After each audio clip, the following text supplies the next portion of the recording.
Saludos y bienvenidos a esta nueva exploración. Hoy es martes 23 de septiembre de 2025 y tenemos sobre la mesa tres documentos.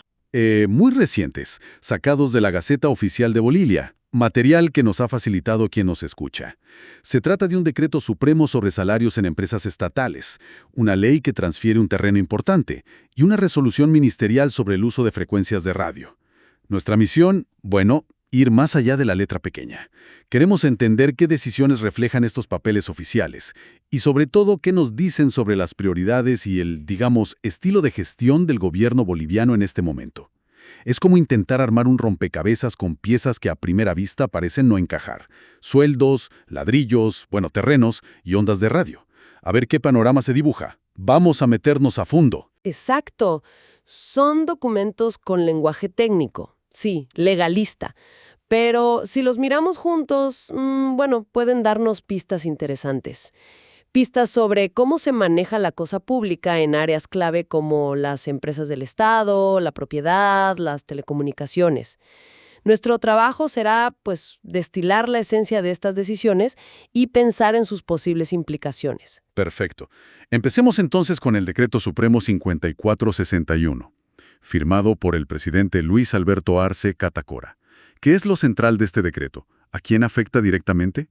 Lo fundamental es que aprueba el incremento salarial para el año 2025. Pero ojo, no es para todos los trabajadores del país, sino específicamente para los de las empresas públicas y aquellas donde el Estado boliviano tiene la mayoría de las acciones. Entendido. Sector público empresarial. ¿Y esta decisión viene así nomás o se basa en algo? ¿Tiene requisitos? Porque usualmente estos aumentos generan mucho debate. Se basa en varias normativas, claro. Por un lado, la Constitución Política del Estado, que protege los derechos laborales y permite aplicar mejoras salariales con efecto retroactivo, o sea, desde antes de que salga la norma. Menciona artículos como el 49, el 123. Y por otro lado, se apoya en leyes y decretos anteriores que ya establecen cómo deben manejarse estos aumentos en el sector público empresarial, como la Ley 975 para empresas mixtas o el Decreto Supremo 2348 para las que son netamente públicas. Y un decreto clave reciente, el 5383, es el que fijó el porcentaje máximo de incremento para este año 2025, hasta un 5%. Vaya, entonces hay todo un andamiaje legal detrás. Pero me intriga saber si hay condiciones para que estas empresas puedan dar el aumento, o es automático para todas las mencionadas. Aquí viene lo interesante. No es automático. Para nada. Hay condiciones bastante estrictas, Las empresas tienen que demostrar que son financieramente sostenibles. No solo ahora, sino con una proyección a 3 años. ¿A 3 años? Sí. Además, tienen que haber tenido ganancias operativas el año pasado. Y quizás lo más importante, deben financiar este aumento con sus propios ingresos, sin tocar subvenciones del Estado, sin pedir plata al Tesoro General de la Nación, el TGN, y crucialmente, sin subir los precios de sus productos o servicios al público. Alto ahí. Eso último es clave. O sea, el aumento sale del bolsillo de la empresa, de su propia eficiencia. No del bolsillo del contribuyente ni del consumidor vía precios. Eso suena a disciplina fiscal fuerte. Exactamente. El mensaje parece ser, pueden aumentar sueldos, sí, hasta ese 5% máximo, pero demuestren que pueden pagarlo sin afectar las finanzas públicas ni la inflación. Es una condicionalidad notable, la verdad. Muy claro. Ahora, dentro de las empresas que sí cumplen, ¿el aumento es parejo para todos los trabajadores o hay diferencias? Hay diferencias importantes, tanto en quienes lo reciben como en cómo se calcula. El decreto detalla por ministerio y empresa. Por ejemplo, en el sector de hidrocarburos y energías, para ENDE, la Empresa Nacional de Electricidad y sus muchas filiales eléctricas, ENDE Andina, Corani, Guaracachi, las de transmisión, las distribuidoras regionales como ELFEC, de La Paz, todas esas. Se aprueba hasta un 5%, pero aplicado de forma lineal. Lineal. Sí, eso significa que cada trabajador elegible recibe el mismo porcentaje de aumento sobre su sueldo básico. Ya. En cambio, para Entel, la empresa de telecomunicaciones que depende del Ministerio de Obras Públicas, también se aprueba un 5%, pero ojo, calculado sobre la masa salarial. Masa salarial. A ver, ¿qué significa eso en la práctica? ¿No es lo mismo que lineal? No exactamente. Calcular sobre la masa salarial significa que se toma el 5% del total que Entel gasta en sueldos de los trabajadores beneficiados, y ese monto global es el que la empresa tiene disponible para distribuir como aumento. La empresa puede decidir internamente cómo repartirlo. No tiene por qué ser un 5% igual para todos. De hecho, un decreto anterior, el 503.1, mencionaba la posibilidad de que esta distribución fuera inversamente proporcional. Ah, claro. O sea, dar un porcentaje mayor a los que ganan menos, quizás. Exacto. Da más flexibilidad a la gerencia para manejar la distribución interna del aumento. Luego, para las empresas mineras estatales importantes, como Vinto, Colquiri, Guanuni y Corocoro, también se aprueba hasta un 5%. Aquí el decreto no especifica si es lineal o sobre masa salarial, lo cual es un detalle curioso, ¿eh? Y lo mismo para la gestora pública de la Seguridad Social de largo plazo, la que maneja las pensiones, hasta un 5%, sin detallar el método exacto de aplicación. Entendido. La diferencia entre lineal y masa salarial es crucial entonces. Pero hay otra cosa que siempre llama la atención en estos casos. Hay gente que queda fuera, exclusiones. Sí, y son bastante específicas. Fíjate que el decreto dice claramente quiénes no reciben este aumento, incluso dentro de las empresas beneficiadas. Por ejemplo, en la casa matriz de ENDE quedan fuera personal especializado con ciertas categorías y varios cargos de jefatura y profesionales. En las filiales de ENDE se excluye a quienes tienen un sueldo básico superior a unos 12.100 bolivianos, más o menos. Y tanto en Entel como en la gestora pública, los altos cargos gerenciales tampoco reciben el aumento. ¿Y por qué estas exclusiones? ¿Qué lógica podrían tener? Uno podría pensar que es para excluir a los que ya ganan bien. Podría haber varias razones combinadas. El propio decreto menciona, para el caso de ENDE, que es para evitar la superposición de niveles salariales.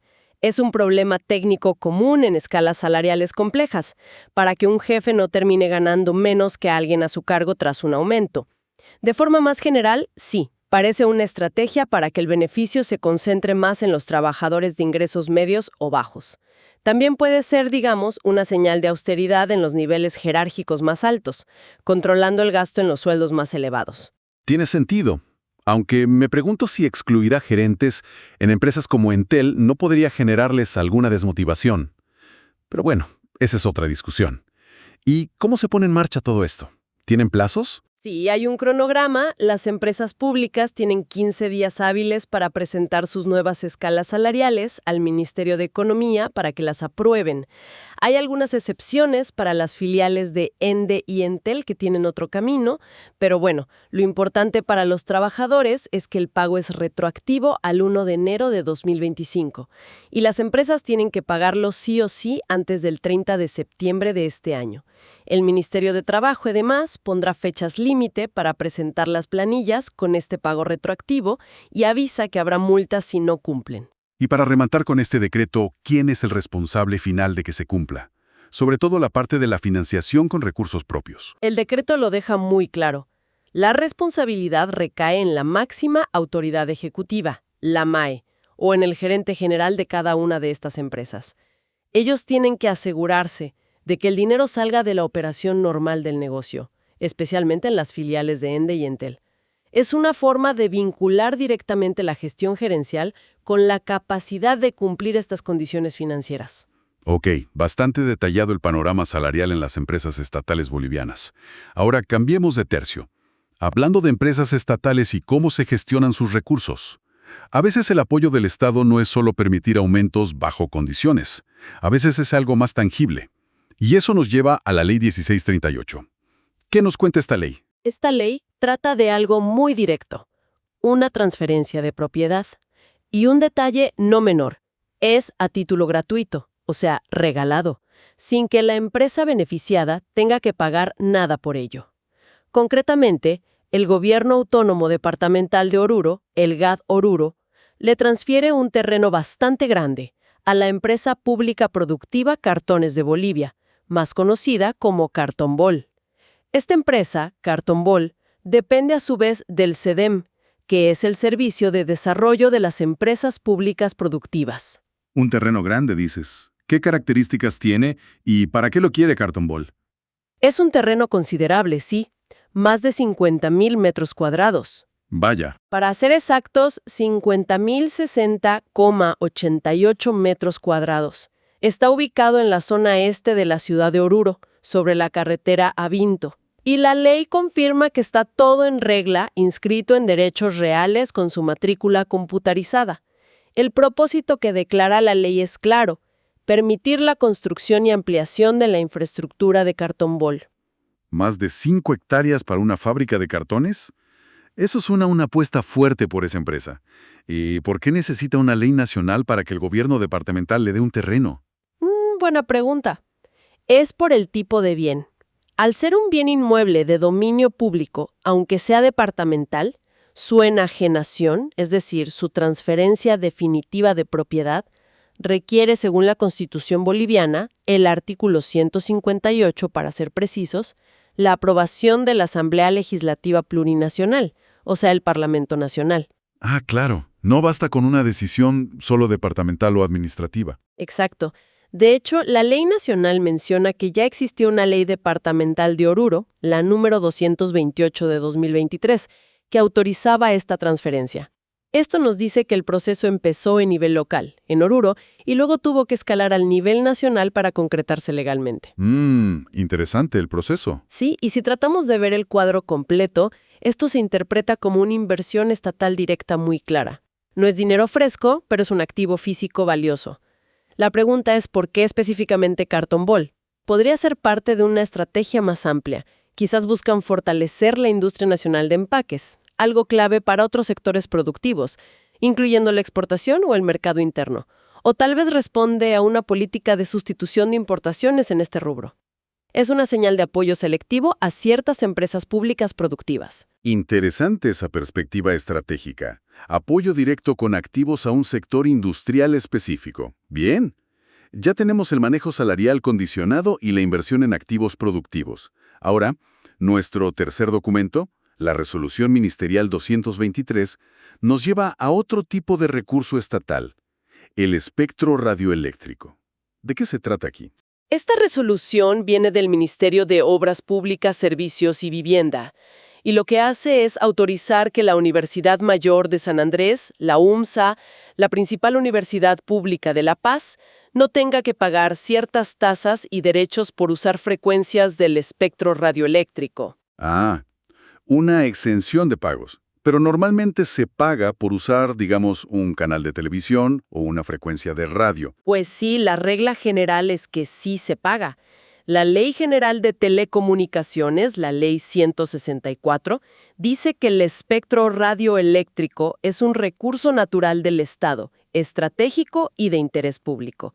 Y como tal, quienes lo usan, operadores de radio, TV, telefonía móvil, etc., deben pagar derechos. Derechos por la asignación de esas frecuencias y por su uso anual. Eso está en el artículo 62 de esa ley. Entonces, ¿por qué a la UMSA le perdonan esos pagos? ¿Hay excepciones contempladas en la ley? Exacto. La misma Ley 164, en su artículo 64, abre la puerta a exenciones. Dice que se puede eximir de estos pagos en casos específicos, usos relacionados con la seguridad y defensa del Estado, o para fines sociales como educación, salud y atención de emergencias o desastres. Y parece que es este último caso, el de fines educativos, el que se está aplicando a la UMSA, que opera, un canal de televisión universitario, el Canal 13, en La Paz. Entiendo. ¿Y cómo funciona el proceso para obtener esta exención? ¿Lo decide el ministro directamente, así nomás? No, hay un procedimiento administrativo establecido en el reglamento de la ley. Un decreto supremo, el 1391, que fue modificado después. No es una decisión, digamos, discrecional del ministro. Primero, la UMSA tuvo que solicitar formalmente la exención a la entidad reguladora, que es la Autoridad de Regulación y Fiscalización de Telecomunicaciones y Transportes, la ATT. La ATT, claro. La ATT hizo una evaluación técnica y legal para ver si la solicitud cumplía los requisitos de la ley y el reglamento. Como consideró que sí cumplía, emitió un informe favorable y lo envió al ministerio. Dentro del ministerio, hubo también informes técnicos y jurídicos que recomendaron aprobar la solicitud. Y con base en todo eso, finalmente, el ministro emite esta resolución ministerial autorizando la exención. Un camino con varios pasos, entonces. ¿Sí?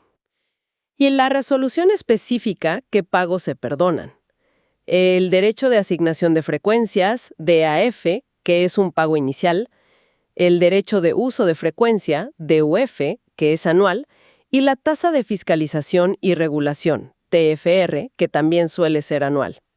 Todo esto para el canal 13, que ocupa la banda de 210 a 216 MHz en La Paz. Incluso mencionan los montos que la UMSA se ahorra. No son enormes, pero sí significativos para una entidad educativa, claro. Unos 5.200 bolivianos al año por el uso, DUF, y casi 45.000 bolivianos por la asignación, que cubre 15 años, DAF. Vaya, un proceso con varios pasos entre la universidad, el regulador y el ministerio. Sí, y lo que ilustra bien es esa tensión o ese balance que el Estado tiene que hacer constantemente. Por un lado, el espectro es un recurso valioso que podría generar ingresos para las arcas fiscales si se cobra a todos por su uso. Por otro lado, también es un bien público que puede usarse para fomentar actividades consideradas importantes para la sociedad, como la educación universitaria pública y su difusión.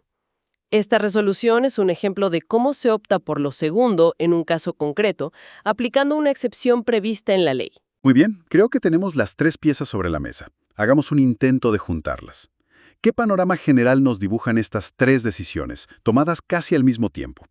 Tenemos ajuste salarial en empresas estatales pero con candados financieros muy fuertes y dejando fuera a ciertos grupos.